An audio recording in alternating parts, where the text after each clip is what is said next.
First Contact and Fatal Assumptions. Supreme Commander Vextar stood before the massive observation window of the Vraxian flagship Eternal Hunt, his iridescent scales shifting colors as he studied the blue-green planet below. Behind him, the command center hummed with activity as his crew analyzed data streams from their preliminary scans of Earth. Fascinating, he clicked softly, multiple rows of eyes blinking in sequence. A world teeming with life, yet its dominant species appears to be defective. First observer Kirash approached, her ceremonial armor gleaming under the ship's bioluminescent lights. Defective, Supreme Commander. Look at them. Vextar gestured to the holographic displays showing various human activities. No natural weapons, no protective exoskeleton. Bipedal with only 2 eyes, lacking even basic sensory arrays. They're practically blind by Vraxian standards. The displays showed cities bustling with activity, humans going about their daily lives completely unaware of the predatory eyes watching from orbit. Kirash studied the footage with growing disdain, her head frills rippling with amusement. Their technological level is equally unimpressive, she noted. Primitive combustion vehicles, basic digital networks, and only the most rudimentary space presence. They haven't even colonized their own moon. Vextar's scales shifted to a deep purple of satisfaction. Perfect. It's been too long since we found such an easy conquest. The hunting grounds in this arm of the galaxy have become far too challenging lately. The Vraxians had evolved as apex predators on their homeworld, eventually developing technology that allowed them to extend their hunting grounds to the stars. For millennia, they had classified every species they encountered into categories based on their potential as prey or threats. Humans, by their initial assessment, barely registered as sport. Prepare the first wave, Vextar commanded. Small hunting parties, no more than 5 warriors each. Let's test their panic response before committing our full forces. A junior analyst, Zinra, tentatively approached the command platform. Supreme Commander, if I may, I've noticed some anomalies in the behavioral data. Speak, Vextar permitted, though his scales flickered with impatience. The humans, they hunt, sir, not for survival, but for recreation. They've developed sophisticated techniques to track and capture prey far larger and more dangerous than themselves. Their historical records show. Enough, Vextar interrupted. Any species that needs tools to hunt is hardly worth considering a threat. Their recreational hunting is likely just a primitive attempt to recapture instincts they've lost through evolution. As drop pods began launching toward Earth's surface, Vextar felt only excitement for the easy conquest ahead. The humans would make excellent additions to the Empire's breeding programs, perhaps useful for manual labor once properly subjugated. He had no way of knowing that this fundamental misunderstanding of human nature would prove to be the greatest mistake in Vraxian history. The first signs that something was wrong came within hours of the initial landings. A hunting party in the Siberian wilderness went dark after reporting strange electromagnetic interference. Another group in the Amazon rainforest transmitted confused messages about invisible attackers before their signals ceased. In the Australian outback, the elite team's final transmission consisted only of panicked clicking and a human voice saying, "Welcome to the bush, mate." "Impossible," Kirash muttered, her scales now shifting to the gray of uncertainty. "They're using primitive projectile weapons and basic camouflage techniques. How are they neutralizing our elite hunters?" Vextar watched as more hunting parties reported failure or went silent.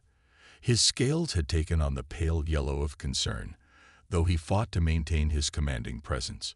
Launch the second wave. Full combat protocols. These humans are obviously using some form of deception. They cannot possibly. The command center's main screen suddenly flickered to life with an incoming transmission. The face that appeared belonged to a human female, her expression calm and professional despite the circumstances. "This is General Sarah Chen of the United Earth Defense Force," she announced in perfect Vraxian, clearly using captured translation technology. We've taken the liberty of capturing several of your hunting parties. They're being treated well, though some are quite distressed by the experience of being prey rather than predator." Vextar's scales involuntarily flashed white with shock. "How dare you? Let me be clear," Chen continued, her voice carrying an edge that made even the veteran Vraxian commander's frills quiver. "Humans aren't prey that learn to use tools. We're predators who learn to make them. Every weapon you've seen so far has been purely defensive. Would you like to find out what happens when we start actually hunting you back?" As the transmission ended, Vextar realized with growing horror that his species had made a terrible miscalculation. They had assumed that natural weapons defined a predator species. They were about to learn that humanity's greatest weapons had never been claws or fangs, but rather the minds that had allowed them to become the apex predators of their world without them. The real hunt was about to begin, and for the first time in Vraxian history, they would know what it meant to be prey. The hunters become the hunted. The Vraxian command center had descended into chaos. Status displays flickered with increasingly desperate reports from the second wave of hunting parties, their elite warriors encountering resistance unlike anything in their species' history. In the mountains of Nipple, a Vraxian scout team tracked what they thought was a retreating group of humans, only to find themselves caught in an elaborate trap set by Gurkha veterans. Their advanced sensors, calibrated for detecting heat signatures and movement, proved useless against centuries-old hunting techniques adapted for modern warfare. "They're using our own technology against us," reported Commander Rickstall, his transmission breaking up as his team retreated from a devastating ambush in the Brazilian rainforest. "The humans, they've already learned to modify our equipment. They're not just surviving, they're adapting." Supreme Commander Vextar's scales had settled into a sickly gray as he watched another tactical display go dark. The humans weren't fighting like any species they'd encountered before. Instead of meeting the Vraxian forces head-on, they were employing tactics that seemed to defy conventional military logic. "Report from the African continent," First Observer Kirash announced, her voice tight with tension. "The humans there, they're hunting us for sport now. They're taking trophies." The irony was not lost on the command staff. Their own culture, built around the concept of hunting lesser species, was being turned against them with ruthless efficiency. In the Australian outback, a particularly humiliating scene was unfolding. A team of Vraxian elite hunters had been captured not by military forces, but by a group of Aboriginal trackers working with local rangers. The aliens' advanced camouflage systems had proved worthless against tracking techniques refined over 50,000 years. You see, one of the trackers had told their captured prey, "Everything in Australia has been trying to kill us since we got here. You're just the latest to learn why that's a bad idea." The situation in North America was equally dire. What should have been an easy hunting ground had turned into a nightmare of guerrilla warfare and improvised weapons. Civilian hunters, familiar with tracking everything from deer to bears, had quickly adapted their skills to alien prey. "They have no central command structure," Kirash observed, reviewing the scattered reports. "Every human group seems to be developing its own tactics, sharing information globally but fighting independently. We can't predict their strategies because they're all different." A new report flashed across the main screen, causing Vextar's scales to flash white with alarm. A group of humans had not only captured a Vraxian weapons cache, but had already reverse-engineered several devices. They were adapting the technology faster than anyone had thought possible. "Supreme Commander," a junior analyst called out, "I'm detecting unusual communication patterns. The humans, they're sharing hunting techniques, not just military strategies, but ancient hunting methods from their history. They're combining them with our technology." In the Arctic Circle, Inuit hunters had taught Special Forces teams how to track in sub-zero conditions. In the Amazon, indigenous tribes shared centuries-old trapping techniques that were being modified with modern materials. Every human culture seemed to have its own contribution to make to the art of hunting the hunters. "They're not just fighting back," Vextar realized, his voice hollow. "They're enjoying it. This is recreation for them. The humans had taken the Vraxians' greatest strength, their identity as hunters, and turned it into their greatest weakness. Every assumption about human nature had proved not just wrong, but catastrophically so. A transmission from Earth cut through the command center's chaos. It was General Chen again, but this time she wasn't alone. Behind her stood representatives from various human cultures, each wearing a mix of traditional hunting gear and modified Vraxian technology. "We've been studying your hunting techniques," she said, her smile carrying an edge that made even the bravest Vraxian warrior's scales ripple with fear. "They're quite primitive, really. Would you like us to teach you how real predators hunt?" The question hung in the air as Vextar realized that the entire invasion force, the pride of the Vraxian Empire, had somehow become prey in a hunt they had started. And the humans, those supposedly weak, defenseless creatures, were proving to be the most dangerous predators the galaxy had ever seen. Perhaps, he clicked softly to his command staff, we should have paid more attention to why this species had no natural predators on their world. It wasn't because they were prey. It was because they had already outcompeted everything that tried to hunt them. The real question now wasn't whether the Vraxians could win this hunt. It was whether humanity would allow them to survive it. Turning the tide. The United Earth Defense Force headquarters buzzed with activity as General Chen surveyed the holographic war map. Red dots representing Vraxian forces were steadily being replaced by blue markers indicating captured or neutralized alien units. But it wasn't the military victories that had her smiling. It was the unprecedented global cooperation playing out before her. The Siberian tracking teams have shared their cold weather ambush techniques with the Canadian hunters, her aide reported. And the Maasai warriors have been teaching their spear fighting techniques to special forces units worldwide. They found the Vraxian armor is particularly vulnerable to thrust attacks at joint sections. Chen nodded, watching as another red dot vanished from the Australian outback. And the Aboriginal Tech Adaptation Team. "They've cracked the Vraxian sensor systems," the aide replied, barely containing his excitement. "Turns out their advanced technology is actually quite inflexible. It's built for hunting prey that acts like prey. They never considered that their targets might understand and manipulate the technology." In laboratories and workshops across the globe, human engineers and scientists were taking apart captured Vraxian equipment with childlike glee. What the aliens had considered to be simple tools of hunting were being repurposed in ways their creators had never imagined. A group of Finnish hunters had discovered that the Vraxian heat-sensing technology could be completely confused by traditional smoke sauna techniques combined with modern thermal blankets.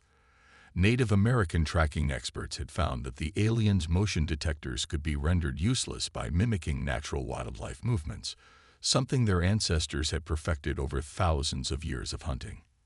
"Message from the Antarctic research team," another officer announced. They finished analyzing the Vraxian environmental suits. Apparently, the aliens never considered that their prey might understand environmental adaptation.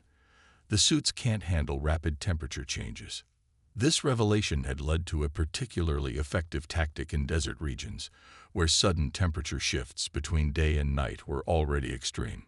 Bedouin guides had taught special forces teams how to use this to their advantage, leading Vraxian hunting parties into areas where their equipment would fail at precisely the wrong moment. In orbit, the Vraxian command ship was facing its own crisis. Supreme Commander Vextar watched in disbelief as humans began using captured dropships to hunt their hunters from the air. They had somehow modified the vessel's stealth systems, making them even more effective than their original designers had intended. "They're not just using our technology," First Observer Kiresh reported, her scales a pale shade of fear. "They're improving it. Every capture, every encounter, they learn and adapt. It's like they're hunting us," Vextar finished. "Not just for survival, but for knowledge. Each defeat makes them stronger." The humans had started calling it the Great Hunt, but not in the way the Vraxians used the term. For humanity, it was becoming a celebration of their species' history and capabilities. Every culture had contributed its unique hunting and tracking techniques, creating a devastating combination of ancient wisdom and modern innovation. In India, tiger trackers had taught military units how to lure Vraxian patrols into preset ambush zones. Japanese mountain hunters shared centuries-old techniques for moving silently through forests, which proved remarkably effective against alien sound detectors. African bush trackers demonstrated how to read signs that even the most advanced Vraxian sensors missed. New development from the Amazon. Chen's aide reported. Indigenous tribes have started using modified Vraxian communication devices to create false heat signatures. They're literally teaching us how to ghost hunt the aliens. Chen allowed herself a moment of pride. Humanity hadn't just survived the invasion. They had turned it into the greatest hunting expedition in human history. The Vraxians had wanted to hunt humans as prey, but instead found themselves in a master class on what real hunting looked like. Message from the captured Vraxian commander in Australia. An officer called out. He's requesting to study under human hunters. Says he's never seen such advanced hunting techniques. The irony wasn't lost on anyone in the command center.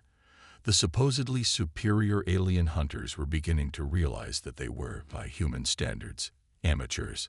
Their reliance on technology and instinct had made them predictable, while humans had spent millennia perfecting the art of the hunt using every tool and technique imaginable. Send word to all sectors, Chen ordered. Phase 3 begins at dawn. Let's show our alien friends what happens when humanity decides to stop playing defense and starts actually hunting. As the orders went out, she couldn't help but wonder if the Vraxians were beginning to understand their fundamental mistake.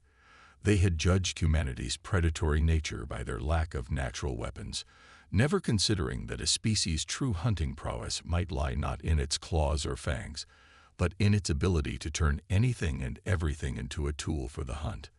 The tide hadn't just turned.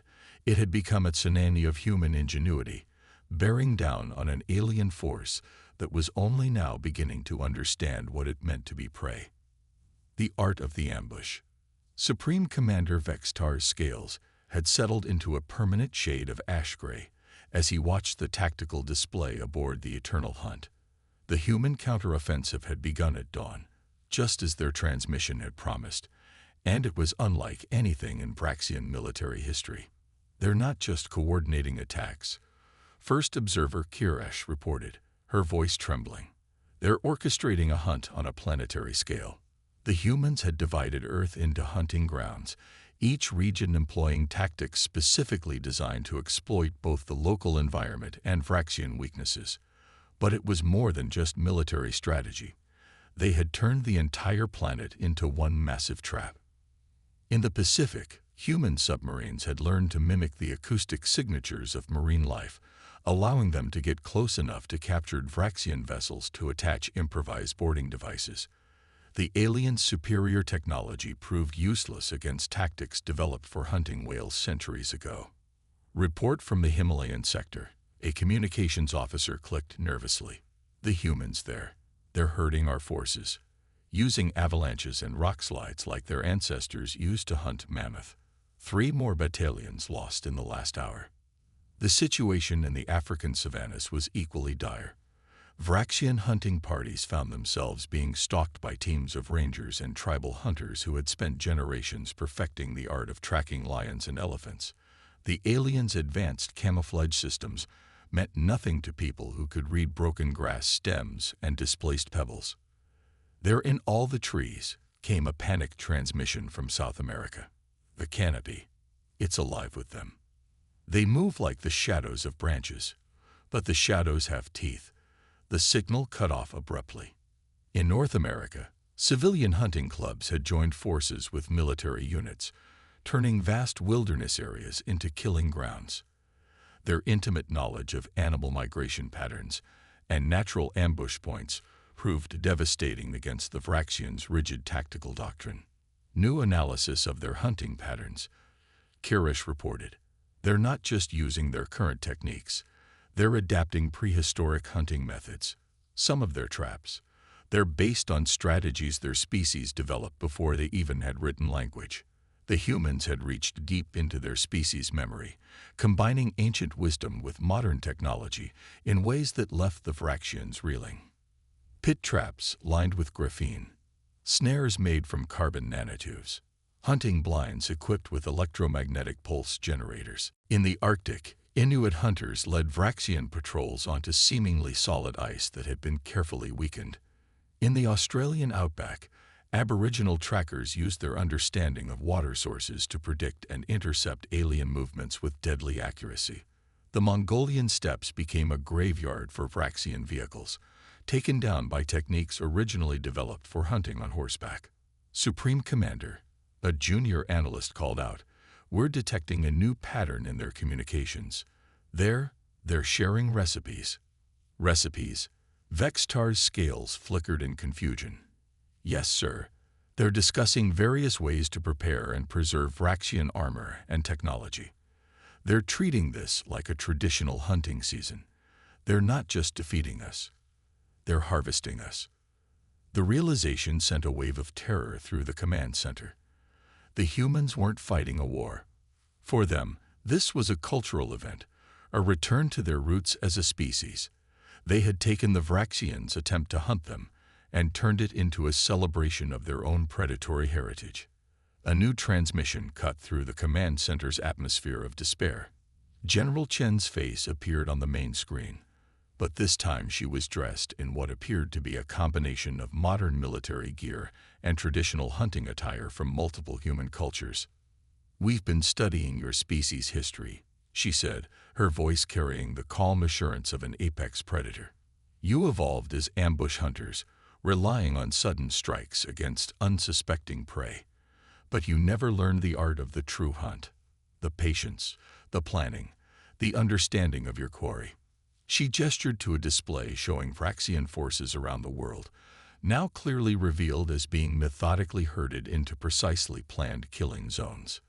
"You thought technology made you the ultimate hunters," she continued. "But real hunting isn't about having the best weapons. It's about understanding, about patience, about respect for both the hunt and the hunted.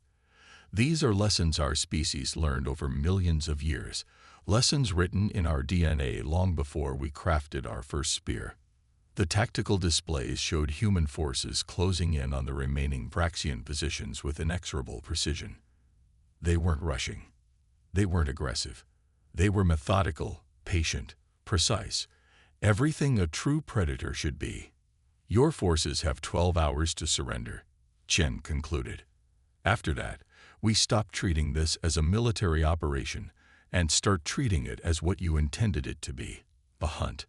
And trust me, you don't want to experience what humanity is truly capable of when we embrace our predatory nature." As the transmission ended, Vextar realized that his species had awakened something that had been sleeping in humanity's collective consciousness, the memory of being the most successful hunters their world had ever known. The Vraxians had thought themselves apex predators, only to discover they were merely awakening a far more ancient and effective hunting species from its civilized slumber. The only question now was whether they would survive the lesson. Predators, no more. The surrender of the Vraxian invasion force became known throughout the galaxy as the Great Humbling. Supreme Commander Vextar stood in the ceremonial hall of the United Earth Defense Force headquarters, his scales a mixture of gray defeat and blue enlightenment as he signed the formal surrender documents. General Chen had arranged the ceremony with deliberate symbolism. Representatives from Earth's hunting cultures lined the walls, each wearing traditional gear alongside captured and modified Vraxian technology. The message was clear. Humanity's strength lay not in rejecting its predatory nature, but in understanding and tempering it with wisdom. "Your civilization evolved as hunters," Chen addressed the assembled Vraxian leadership, "but you never learned the most important lesson of the hunt. The greatest predators are not those with the sharpest claws or the most advanced weapons. They are those who understand their place in the greater cycle of life." Around the world, the remaining Vraxian forces were being disarmed not by military units, but by hunting guides, trackers, and tribal elders. Many of the aliens had begun asking questions, showing genuine curiosity about human hunting techniques. Their defeat had sparked something unexpected, a desire to learn. "We have reviewed your species' history," Vextar spoke, his translator struggling to convey the complex emotions in his clicking speech. "Humans, you were not just hunters. You were teachers.